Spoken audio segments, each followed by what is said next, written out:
everyone, this is Kirstine from the Mustard Tree Trust.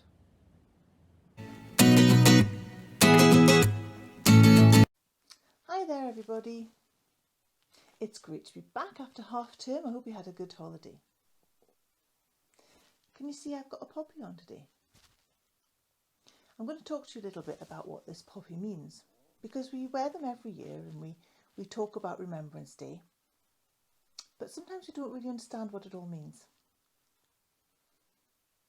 So we wear this poppy and we have a special time on the 11th day of the 11th month, which is November. At 11 o'clock we have a minute or two of silence. And we use silence just to think about the people who have died in the wars. We use silence as a sign of respect, so we don't talk and witter all the way through it. We just stop and pause our busy lives just to think about people and say thank you. Because there's lots of things that we take for granted today. Things like living in a safe place, things like having enough food on the shelves. That doesn't always happen.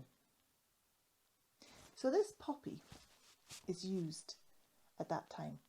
And it's a special time because the 11th hour of the 11th day of the 11th month is when the two parties got together and decided that they would stop fighting, and that's why we remember it on that day. That's the time they said we would stop. So why a poppy? Well, there was a terrible battle in a place called Ypres in Belgium. The ground had been damaged by lots of gunfire and many people had died. The army had come back later after the battle and they had dug graves for all the people who died at that battle, and they put a cross on each grave.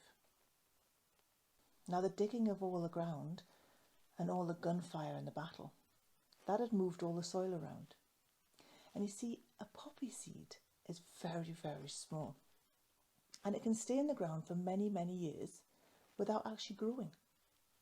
But because all the ground had been moved around and because the people had dug up the ground to put the soldiers' graves in, the poppy seeds had kind of wriggled around and suddenly they saw some light and they started to grow. And so a little bit later, when a man called John McCree went to see his friends who died in that battle and to see their graves, when he got there, the whole field was full of poppies.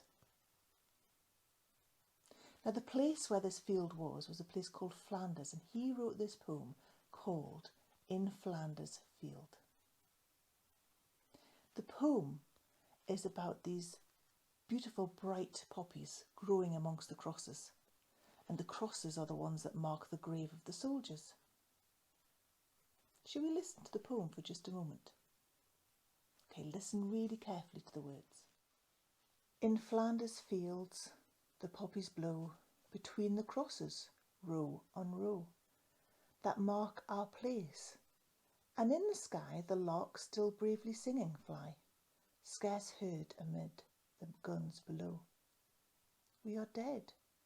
Short days ago we lived, felt dawn, saw sunset glow, loved and were loved, and now we lie in Flanders field. Take up our quarrel with the flow.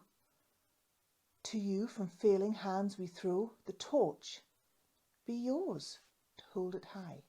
If you break faith with us who die, we shall not sleep, though poppies grow in Flanders field. So that poem talks about the need to remember these soldiers who have died, who were once alive and who are now dead.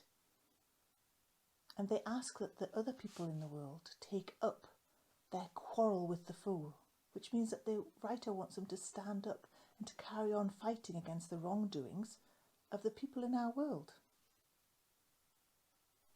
At the very start of World War I, there was a lady called Mona Michael, and she was travelling around Europe from America with some friends.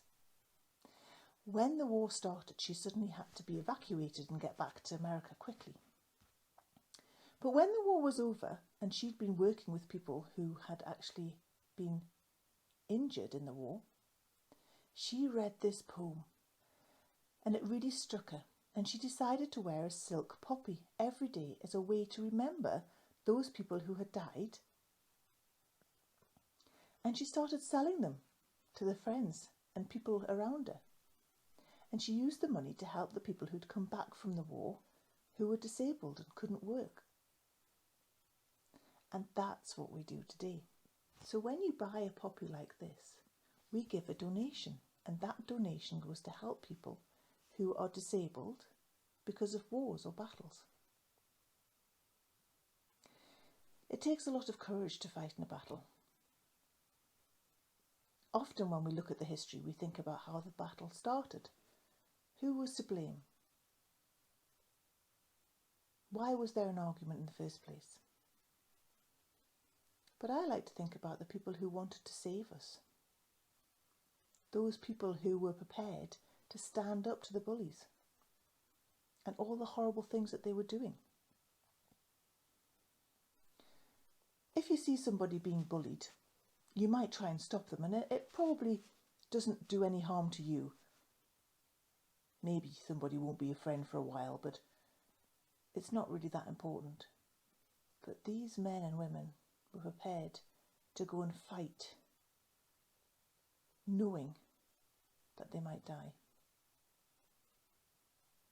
They were courageous enough to put themselves through pain and suffering, and many of them died. And when the war was won, we can carry on with our lives in this way because of them. You know, the Bible talks about this. It says in the book of John, it says, "This is my commandment.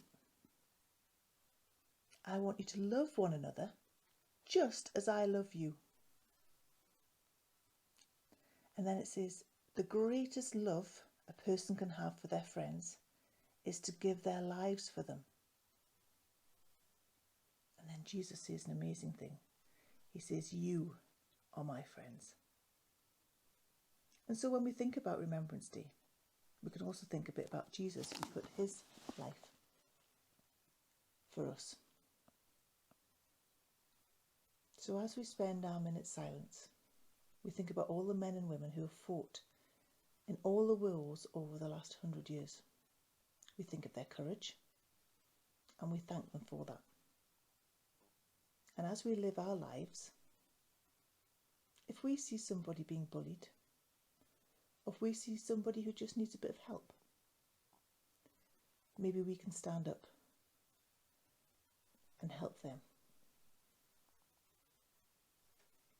So now when you see the poppy, you now know what it's about. And I hope that you can just remember people who had the courage to stand up and fight. And maybe we can look out for each other and show God's love in that way. Bye for now.